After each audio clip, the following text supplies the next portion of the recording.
Baik, bismillahirrahmanirrahim. Assalamualaikum warahmatullahi wabarakatuh.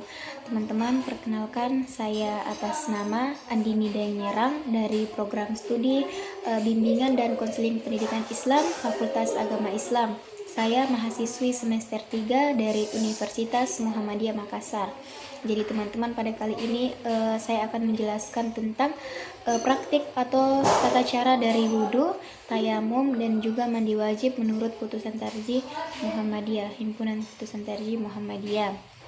Sebelum itu, mengapa kita perlu atau sebab-sebab dari kita melakukan wudhu, tayamum, dan juga mandi wajib. Nah, kita melakukan wudhu itu agar kita sebelum kita melaksanakan sholat atau sebelum kita melaksanakan ibadah, agar ibadah kita itu diterima oleh Allah Subhanahu Wa Taala.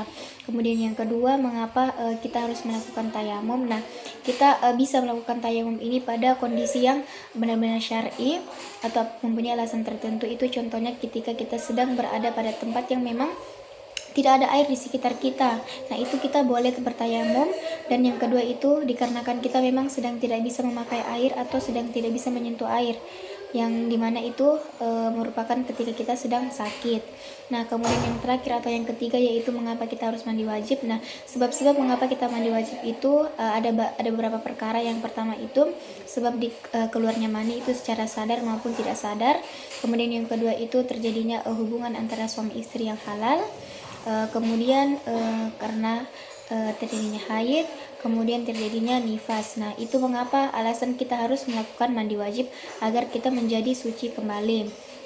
Nah, sekarang kita masuk pada praktik atau tata cara yang pertama yaitu wudhu. Nah, di sini yang pertama yang pastinya itu niat. Nah, di sini niatnya tidak perlu dilafazkan, cukup dilafazkan dalam hati saja. Nah, setelah kita sudah mengucap atau melafazkan niat dalam hati, kita mulai membasuh muka dulu. Membasuh muka itu sampai kena ke bawah dagu, kemudian sampai ke telinga juga. Nah, ini melakukan satu kali itu sudah sah, namun lebih utamanya itu kita perlu melakukannya sebanyak 3 kali. Nah, kemudian setelah itu mengusap tangan sampai mengenai siku, yang dimulai dari kanan kemudian kiri. Nah, tujuan seperti kita mengusapkan tangan gini sampai mengenai siku, kemudian kirinya lagi. Nah, kemudian setelah itu kita mengusap bagian kepala, tapi sebagian saja, tidak perlu semuanya, kayak bagian sini saja, bagian ubun-ubunnya saja. Nah, kemudian setelah itu kita mengusapkan telinga dan ini. Kemudian yang terakhir kita membasuh kaki kita. Nah, itu harus sampai mengenai mata kaki, yang dimulai dari kanan kemudian kiri. Nah, lakukan secara tertib. Nah, itu tadi adalah tata cara untuk wudhu. Nah, kemudian yang kedua yaitu tata cara tayamum. Nah, sudah dijelaskan tadi bahwasannya tayamum ini tanpa air ya. Nah, jadi yang pertama itu niat kembali, yang sama saja seperti yang wudhunya, dilafazkan dalam hati saja.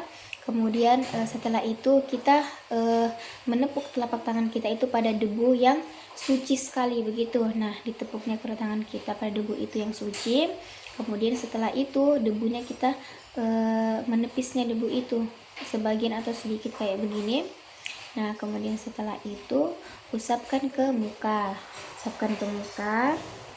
Kemudian setelah itu kita mengusapkan ke tangan, sama kanan duluan kemudian baru kiri begini.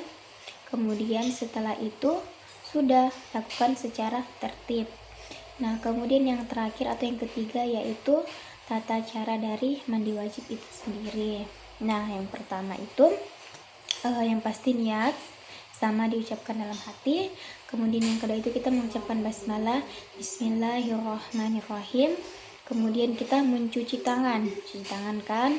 Setelah kita mencuci tangan, kita membersihkan najis yang ada, najis atau kotoran yang ada pada tubuh kita. Tidak perlu disebutkan karena kita sudah tahu. Kemudian setelah itu menyiram seluruh badan kita itu dengan rata, yang dari kepala ini, yang dimana itu semuanya itu dimulai dari kanan-kanan kemudian baru kiri-kiri. Nah, ini semuanya dilakukan secara tertib.